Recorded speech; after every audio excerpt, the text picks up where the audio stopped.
సన్మానాన్ని అందుకోబోతున్నటువంటి మా ఉపాధ్యాయులకు మనస్ఫూర్తిగా నా శుభాకాంక్షలు, అభినందనలు. అదేవిధంగా 10వ తరగతుల్లో ప్రభుత్వ పాఠశాలల్లో చదువుతూ ఉత్తమ ర్యాంకులను, మార్కులను సాధించినటువంటి చిన్నారులైన విద్యార్థులందరికీ నా ఆశీస్సులు. మన భవన్ ఎన్నో మంచి కార్యక్రమాలు చేస్తూ వచ్చింది.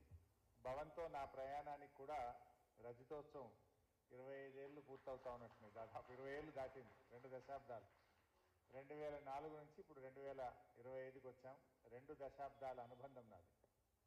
చాలా సంతోషం.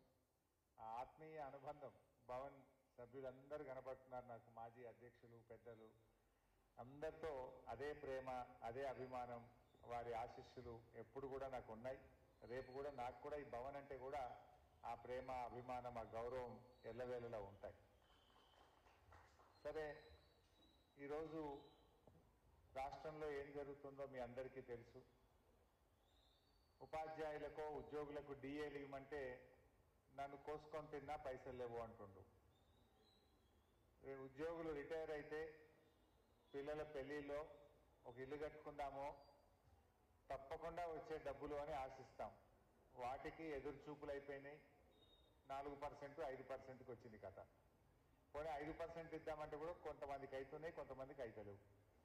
కోర్టుకు పోవుడు, కోర్టు చుట్టూ తిరుగుడు, రిటైర్డ్ ఉద్యోగులు కూడా ఎంతో ఇబ్బంది పడుతున్నటువంటి పరిస్థితి. మరి నిజంగా డబ్బులు లేవా, ఉన్నాయా? ఇది ఒక ప్రశ్న. లేవు అంటాడు.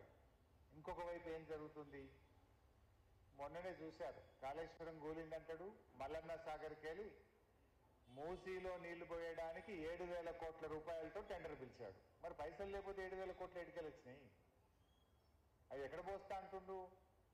మూసీలో మురికి నీళ్లు ఉన్నాయి, ఆ మురికి నీళ్ళలో గోదావరి నీళ్లు కలిపితే ఆ మూసీలో ఉండే మురికి కొట్టుకపోయి శుభ్రం అవుతుంది అన్నాడు.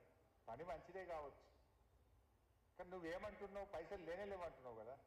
7,000 కోట్ల రూపాయలతోని మల్లన్న సాగర్ నుంచి మురికి నీళ్లను శుద్ధి చేయడానికి డబ్బులు ఎక్కడికెళ్ళి వచ్చినాయి? ఒకటి. మొన్న జిహెచ్ఎంసీలో ఒక 7,500 కోట్లతోని హై లెవెల్ బ్రిడ్జిలు, ఫ్లైఓవర్లకు టెండర్లు పిలిచారు. హెచ్ఎండిఏలో 10,000 కోట్ల రూపాయలకు టెండర్లు పిలిచారు. ఆర్ఎండ్బిలో 16,000 కోట్ల రూపాయలతో టెండర్లు పిలుస్తున్నారు. గురుకుల పాఠశాలలనేమో మూలకు పడేసి, అదేమో స్కూల్ అనే కదా, ఇంటిగ్రేటెడ్ స్కూల్, దానికి 25,000 కోట్ల రూపాయలతో టెండర్లు పిలుస్తుండ్రు. ఇంటిగ్రేటెడ్ స్కూళ్లకు ఒక్కొక్క స్కూలుకు 200 కోట్ల చొప్పున 25,000 కోట్లతోని వాటికి టెండర్లు పిలుస్తున్నాడు. 7,000 కోట్లతో మల్లన్న సాగర్కు పిలిచిండు, 10,000 కోట్లతో హెచ్ఎండిఏలో పిలిచిండు, 7,500 కోట్లతో జిహెచ్ఎంసీలో పిలిచిండు, 15,000 కోట్లతో ఆర్ఎండ్బిలో పిలిచిండు. అని కలిపితే 1,00,000 కోట్లు దాటి. ఇంక ఇరిగేషన్లో ఆడొక 15,000-20,000 కోట్లు పిలిచిండు. మరి మా ఉద్యోగులకు వస్తే వరకే, మా రిటైర్డ్ ఉద్యోగులకు పెన్షన్ బెనిఫిట్లు ఇవ్వంటేనేమో పైసలు ఇవ్వంటాడు. వీటికి మాత్రం 1,00,000 కోట్ల రూపాయలు ఎక్కడి నుంచి వచ్చాయి?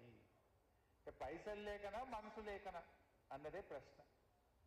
నీ ప్రాధాన్యతలో మా రిటైర్డ్ ఉద్యోగులు, మా ఉపాధ్యాయులు లేకపోవడం వల్ల రావడం లేదా?